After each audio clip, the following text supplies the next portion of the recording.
I was told that somebody wanted to ask me about the Toronto school shooting. So I was obviously shocked, as were all Canadians, with the news of a hateful, violent act targeting a Jewish girls' elementary school in Toronto. I had a chance on the weekend and again this morning to talk to the RCMP, who informed me that they're working collaboratively with the Toronto Police Service. The Toronto Police Service has extensive experience in investigating this kind of serious crime. The RCMP have a great deal of confidence in the work of the Toronto Police Service, but the RCMP obviously have responsibility from a national security context, and they're very much engaged with the Toronto Police Service, and I hope very much that the community in Toronto understands that we're bringing every law enforcement tool to bear to hold those responsible for this hateful and violent crime to account. Alors, moi, comme beaucoup de Canadiens, j'étais extrêmement inquiet par les nouvelles de Toronto samedi matin d'une attaque, d'une fusillade devant une école primaire juive pour des filles à Toronto. Je sais que c'est les polices de la ville de Toronto qui mènent l'enquête. Ils ont beaucoup d'expérience dans ce genre d'enquête. La GRC m'ont informé en fin de semaine et encore aujourd'hui qu'ils sont évidemment en collaboration importante avec les forces policières de la ville de Toronto. La GRC a beaucoup de confiance dans le travail des polices de Toronto, mais évidemment, ce genre d'attaque est complètement inacceptable, c'est épeurant. On pense beaucoup à la communauté juive, c'est un acte antisémite inquiétant et j'espère que bientôt, avec la collaboration de la GRC et les forces policières de Toronto, ceux ou celles qui ont agi d'une façon si violente vont faire face à la justice. Is the government open to legislating any additional protections for safe places of worship? We saw your government decide to do that during the pandemic when it came to hospital and healthcare workers. Given the escalation in violence and the repeated violence we've seen towards, be it synagogues or be it mosques, from this conflict, is your government open to legislating any kind of bubble zones or additional protections? So, obviously, changes to the criminal code are properly in the hands of my colleague, the Minister of Justice. But I can say that as a government, all of us are extremely concerned about this rise in violent, hateful acts. The recent one in Toronto is sadly but another one in a series of worrisome incidents in cities big and small across the country. I'm from New Brunswick. I saw a violent incident at a synagogue in Fredericton some months ago. So this is something that worries us, and I would think the government would be open to looking at all the measures appropriate to better protect places like this, and the Attorney General, the Minister of Justice, may have something to say about it. My job with the RCMP and CSIS is to ensure that local police have all of the information, all of the tools necessary.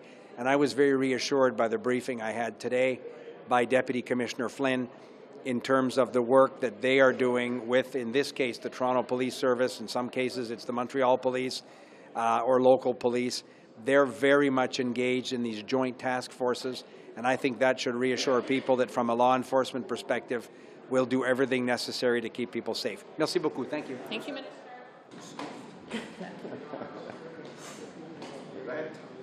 Good? Yeah?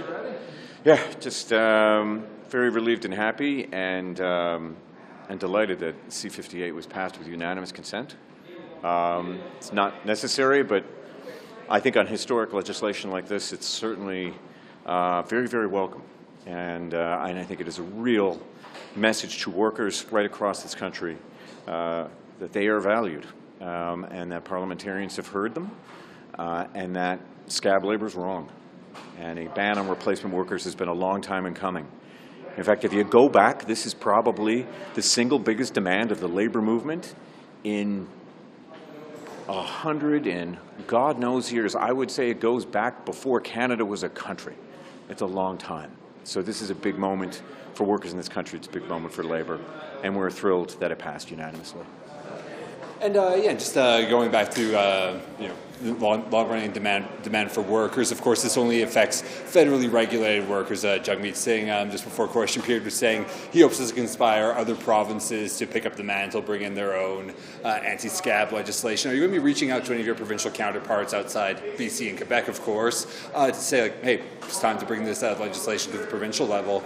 We already have, and in fact, we have on a whole host of fronts. We have on paid sick leave, for instance.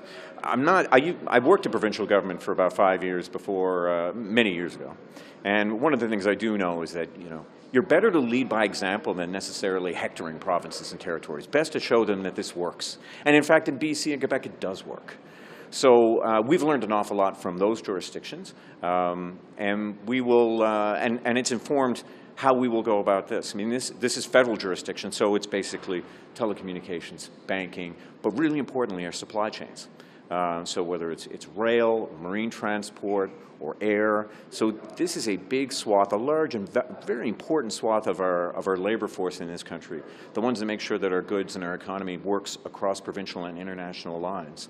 So this is really important. This sends a very clear message to those workers that we value them. But the most important thing, and I would say this to all Canadians, is that it means that the focus will be on the table.